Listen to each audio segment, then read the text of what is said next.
Good morning, students. আজি আমি চাম ক্লাছ 10 দ্বিঘাত সমীকৰণ চেপ্টাৰটো। এই দ্বিঘাত সমীকৰণ চেপ্টাৰত কিছুমান কুৱেশ্যন আছে এনেকুৱা ধৰণৰ।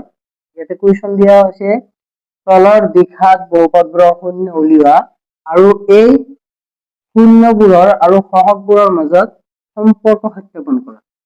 এই চেপ্টাৰত যদি আমি এই সমীকৰণটোৰ সমাধান ওলাই পেলাই সহগবোৰৰ মাজত সম্পৰ্ক স্থাপন কৰিব লাগে, কেনেদৰে কৰিম চাও আহা।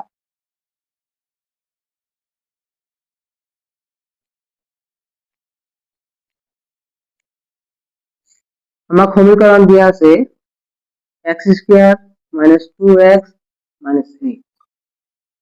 এই সমীকৰণটো সমাধান কৰিবলৈ যাওঁতে ফাৰ্ষ্টতে আমি x² ৰ লগত -8 পূৰণ কৰিব লাগিব। এতিয়া x² ৰ লগত যদি -8 আমি পূৰণ কৰোঁ তেতিয়াহ'লে পাম -8x²। এই -8x² আমি পালো। এতিয়া কিনে লিখি লোৱা x² মাইনাস। এতিয়া চোৱা আমি x² আৰু -8 পূৰণ কৰি -8x² পালো। এতিয়া এই মাজৰ সংখ্যাটো ৰৈ গ'ল 2x। এতিয়া এই 2x ক আমি কি কৰিব লাগিব শুনি লোৱা। এতিয়া এই 2x ক আমি দুটা নাম্বাৰেদি ভাঙিব লাগিব। এতিয়া 2ক যদি আমি দুটা নাম্বাৰেদি ভাঙো তেতিয়াহ'লে সেই দুটা নাম্বাৰ যোগ কৰি বা বিয়োগ কৰি আমি -2x পাব লাগিব। আৰু যদি সেই যি দুটা নাম্বাৰেদি ভাঙিলো সেই দুটা নাম্বাৰক পূৰণ কৰো তেতিয়া -8x² পাব লাগিব। এতিয়া আমি কেনেকৈ ভাঙিম? এই -2ক যদি আমি 4 - 2 লিখো, 4 - 2 4 - 2 মানে 4ৰ পৰা যদি 2 বাদ দিয়া যায় তেতিয়াহ'লে 2 থাকিব। -8 আছে, -8 লিখিলো। চোৱা x² মাইনাস আছে, প্লাস এ মাইনাস এ মাইনাস 4 ৰ লগত x পূৰণ হৈ আছে 4x, মাইনাস এ প্লাস 2 ৰ লগত x পূৰণ হৈ আছে 2x -8। নেক্সট লাইন, এতিয়া x² - 4x এই দুটাৰ মাজত যদি আমি কমন কিবা বিচাৰো তেতিয়াহ'লে কমন পাম x। তেতিয়া আমি x কমন ল'ম। x² পৰা x কমন ল'লে থাকিব x মাইনাস 4x ৰ পৰা x কমন লৈছো থাকিব 4 প্লাস এতিয়া 2x - 8 2x - 8 ৰ পৰা যদি আমি কিবা কমন লওঁ তেতিয়াহ'লে 2 কমন ল'ব পাৰিম। 2 কমন ল'লে 2x ৰ পৰা যদি 2 কমন লওঁ x থাকে মাইনাস। এতিয়া যেহেতু 2 আমি বাহিৰত কমন লৈছো, এতিয়া 2 ৰ লগত কি সংখ্যা পূৰণ কৰিলে 8 হ'ব আমি এইটো চাব লাগিব।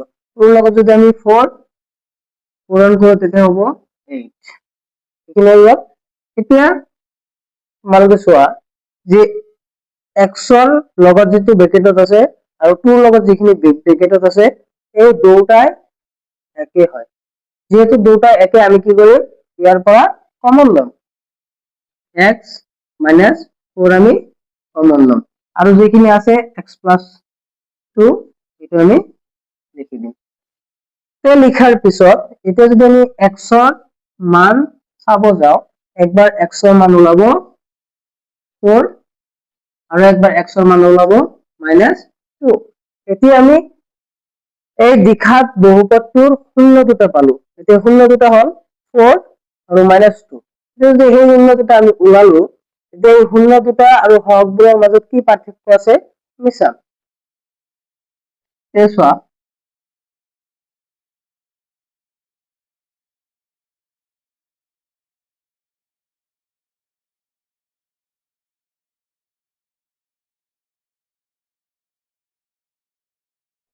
এতিয়া এই শূন্য দুটাৰ যদি আমি সম্পৰ্ক স্থাপন কৰিব যাও তেতিয়াহ'লে শূন্য দুটাৰ আগত সমষ্টি ওলাব লাগিব। সমষ্টি ওলাবলৈ যাওঁতে আমি সূত্ৰ মতে পাওঁ যে alpha plus beta equal -b/। এতিয়া আলফা আৰু বিটা মানে কি তোমালোকে নিশ্চয় বুজি পোৱা নাই। এতিয়া আলফা আৰু বিটা মানে হৈছে এই x² ৰ মান, একবাৰ 4 পাইছো আৰু একবাৰ 2 পাইছো। তাৰ মানে যি দুটা শূন্য পালো আমি 4 - 2 এই দুটা আমি যোগ কৰিব লাগিব। আৰু -b/a মানে কি সেইটো নিশ্চয় তোমালোকে বুজি পোৱা নাই। সেইটো মানে হৈছে যে x স্কোয়াৰৰ লগত সহগ কিমান আছে সেইটোক আমি সদায় a ৰে লিখিম আৰু x ৰ লগত সহগ কি আছে সেইটোক আমি b ৰে লিখিম আৰু আমাৰ যেটো ধ্ৰুবক পদ থাকিব সেই ধ্ৰুবক পদটোৰ বাবে আমি লিখিম c এতিয়া যেটো আমাৰ c নাই এতিয়া b a আৰু আলফা বিটাৰ মান বহাই দিলে আমি ইয়াৰ লগত যেটো সম্পৰ্ক আছে সম্পৰ্ক পাই যাম এতিয়া আলফা মানে আমি পাইছিলো 4 প্লাস বিটা মানে পাইছিলো আমি -2 সমান এতিয়া মাইনাস আছে মাইনাস দিয়া বিৰ মান হৈছে x স্কয়াৰৰ লগত যেহেতু একো নাই একো না থাকিলে এটা 1 থাকে সেই কারণে বিটাৰ মান হ'ব যে x স্কয়াৰৰ মান আমি বহাব নালাগে আমি বহাব লাগিব যে চোৱা b মানে হৈছে x ৰ সহগ x ৰ সহগ আছে -2 এতে আমি বহাম -2 আৰু a ৰ সহগ আছে a মান মানে হৈছে x স্কয়াৰৰ সহগ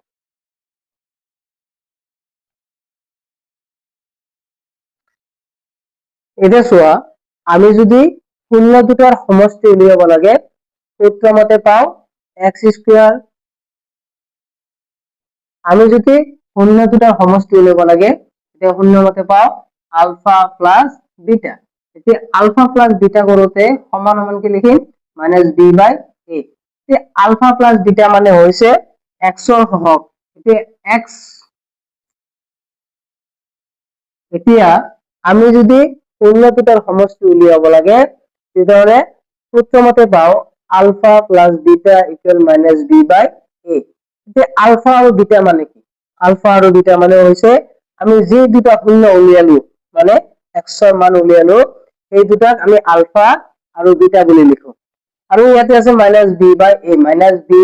মানে হৈছে b মানে হৈছে x ৰ সহগ x ৰ লগত যেটো নাম্বাৰ আছে আৰু a মানে হৈছে x স্কয়াৰৰ লগত যেটো নাম্বাৰ আছে এটো আৰু এই যে 8 আছে এটো মানে হল ধ্ৰুবক পদ আৰু এই ধ্ৰুবক পদটো আমি c ৰে বুজাম ইয়াতে যেহেতু c নাই এখানে আমি কি কৰিছো আলফা প্লাস বিটা আলফা মানে হৈছে 4 আৰু বিটা মানে হৈছে -2 বহুৱালো এতিয়া যেহেতু আমি b ৰ মান লিখিব লাগে b মানে হৈছে x ৰ সহগ x ৰ সহগ আছে -2 আমি বহুৱাইছো -2 আৰু a মানে হৈছে x স্কয়াৰৰ সহগ x স্কয়াৰৰ লগত একো নাই মানে 1 এটা আছে আমি এই কারণে তলত লিখিম 1 এতিয়া আমি এই দুটা অংক দুইফালে যদি কৰি চাও ইয়াতে আছে +4 আৰু এইফালে আছে +a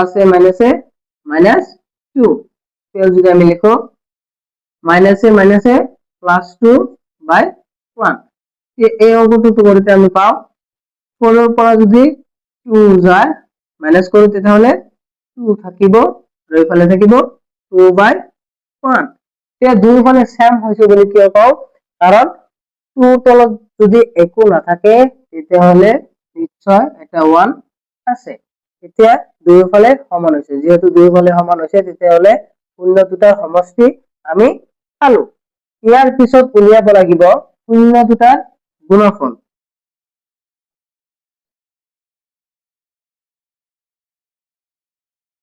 শূন্য দুটাৰ গুণফল এতিয়া শূন্য দুটাৰ গুণফল উলিওৱাৰ সূত্ৰটো আছিল ULFA into beta equal c/a এতিয়া আলফা প্লাস বিটা হয় আলফা ইনটু বিটা উলিয়াব লাগিব এতিয়া আলফা ইনটু বিটা যদি আমি উলিয়াব যাও আলফা ইনটু বিটা মানে হল 4 into -2 4 into -2 equal c/a c মানে হইছে -8 আৰু a মানে হইছে 1 তে আমি এই দুটা যদি করো 4 এর লগত -2 যদি পূরণ করো তাহলে হবে -8 আর এখানে হবে -8/1 এই -8 এর তলত একো নাই মানে কিমান আছে 1 আছে এতিয়া আমাৰ এই শূন্যবোৰৰ সহগবোৰৰ মাজত যেটো সম্পৰ্ক সেই সম্পৰ্ক স্থাপন হৈ গল এনেকুৱাকৈ যদি আমি অংকটো কৰো তেতিয়াহলে নিশ্চয় আমাৰ ওলাব আৰু এনেকুৱাকৈ যিমান অংক আছে সব সিস্টেমেটিক কৰিলে অংকবোৰ অতি সহজে আমি কৰিব পাৰিম এতিয়া এই ভিডিওটো তোমালোকে নিশ্চয় বুজি পাইছা এই ভিডিওটোৰ জৰিয়তে যেটো অংক কৰা হৈছে এই অংকটো তোমালোকে নিশ্চয় বুজি পাইছা এতিয়া এনেকুৱাকৈ অংকবিলাক কৰিবা ধন্যবাদ